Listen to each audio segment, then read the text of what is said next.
Hey guys, how's it going?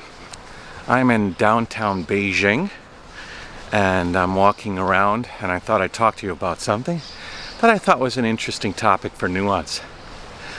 I'm here meeting Lee Barrett. We're off to go on a little adventure investigating cities that were ghost cities that might not be anymore, cities that are being built that might become ghost cities. We're going to check out some interesting places. One thing is that I'm in the middle of Beijing, and keep an ear out for a whole bunch of beautiful birds flying through these trees as I walk. The video I'm making is kind of about nature, so it sort of applies there, but it also applies to some of the bigotry imparted on this country about how there's no nature here in China and all the birds are gone because of some horrible misdeed done a while back.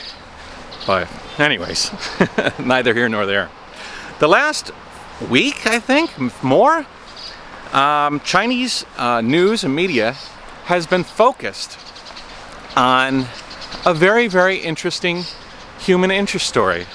Well, maybe not human interest story, elephant interest story.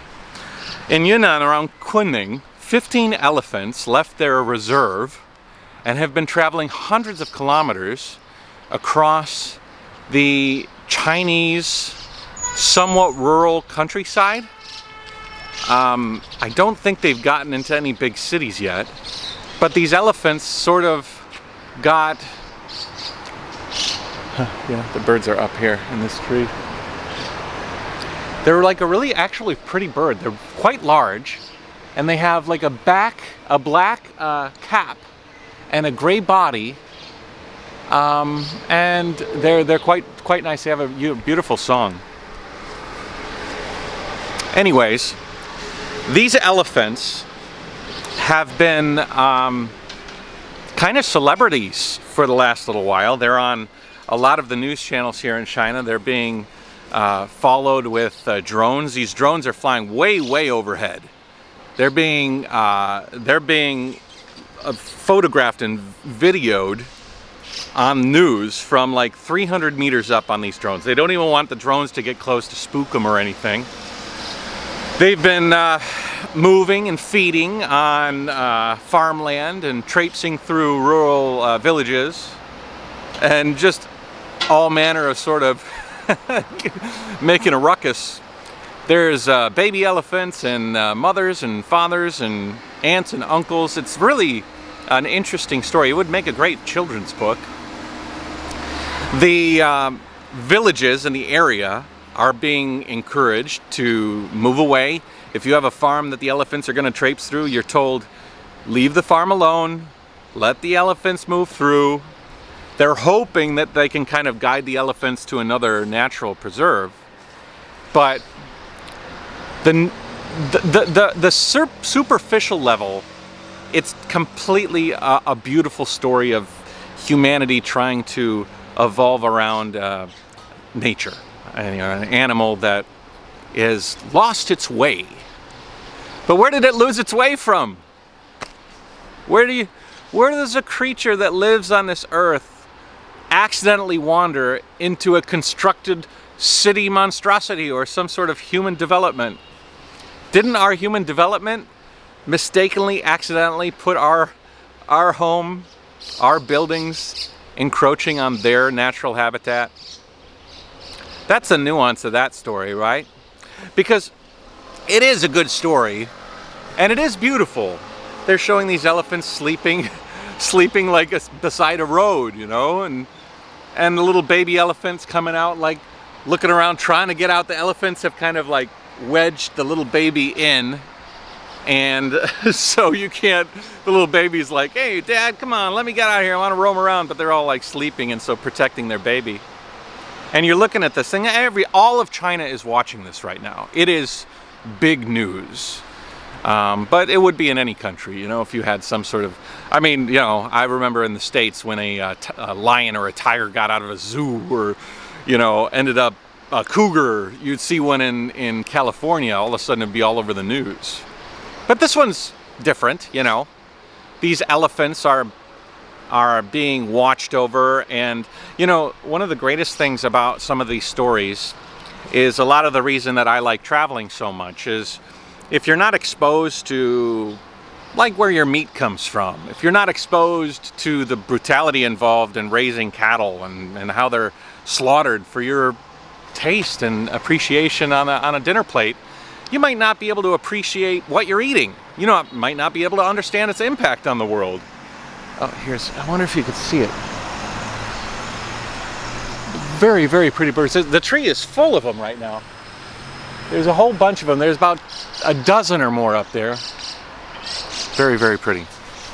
But I still eat meat, but understanding where that meat comes from and what the animal is like in its life, I think is important.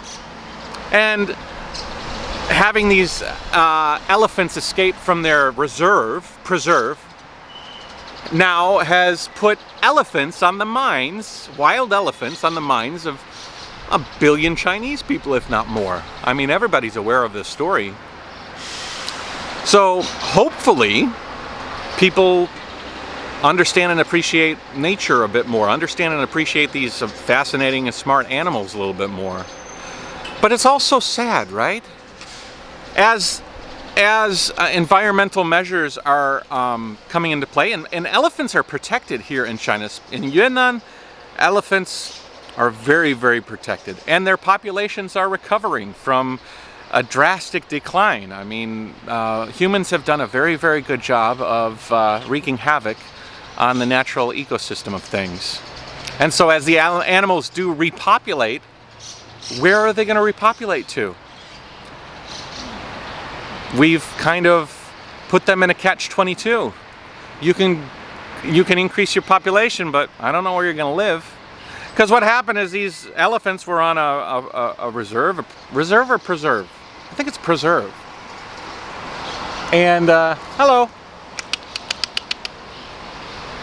And these elephants were on a preserve, and they felt like natural instinct told them that they should probably roam. And so that's what they did. And it's not working out too well. I mean, of course, this is a great public interest story. It's very positive and nice and sweet. But China has spent like over $1 million trying to accommodate these animals as they roam through these areas. They don't want to trank them. They don't want to like really worry about relocating them. They're hoping that they can kind of move them. They're hoping that they can guide them without having to be invasive. And it might work this time, but just because I don't think this is a one-off, you know, especially, you know, instinctive animals like elephants. You know, this is an indication that they want to do what nature has intended, which is roam. And yeah, there's so many sides to this story. And I was watching the TV as I've been traveling, and I'm seeing all these people huddled around the TV with the oohs and ahs and cute and cuddly. But the sad truth is that we have irrevocably, what word am I looking for? We have really done a number on this world. Another reason I like to travel is because I feel like what I might be seeing on the road might not exist for future generations, and I sort of want to capture it in the best way that I can. But yeah, the elephants are abuzz here in China, and they are a beautiful story, a very cuddly and cute story. But there are many sides to it. The sides that we are encroaching on our own ecosystem. We are putting borders around places where certain animals should thrive. But if they thrive, it means they need more area. And so, but oh gosh, I'm not going to move out. We've given you your little corner. If you grow too big to get out, we'll just come in and cull you down to size. And then you get into a whole nother circumstance. One day, one moment this year of 14, 15 elephants roaming outside their parameters becomes a story of maybe 100 elephants every year trying to do what nature intended. And all of a sudden you're going to find yourself seeing news stories of not China caring about the ecosystem, but China having to have some difficult decisions to make, which is, you know, sad but true. And let's make sure not to make this a China bad situation. Right now it's actually a China good situation. Sure, China's like all about it. But eventually, just like in Michigan, where I'm from, my family's house, you know, we have a big problem with deer. And these deer grow and grow in population, and pretty soon you have to cull them down in order for them not to encroach on our space. Because it's not their space anymore, it's our space. Just an interesting side of things. I really, really like this story. It's a beautiful story of humans trying to accommodate wildlife that, that is, I mean, daxiang, like elephants are some of the most beautiful animals nature has ever created. Smart too. But it's just an interesting, faceted story, and hopefully I add a little nuance to it. Because I was watching that video and I was getting caught up in the fairy tale end of it and appreciating it, but I was also a little bit afraid that this beautiful story a couple of years down the road might become a tragic one. We are interesting creatures here on this earth.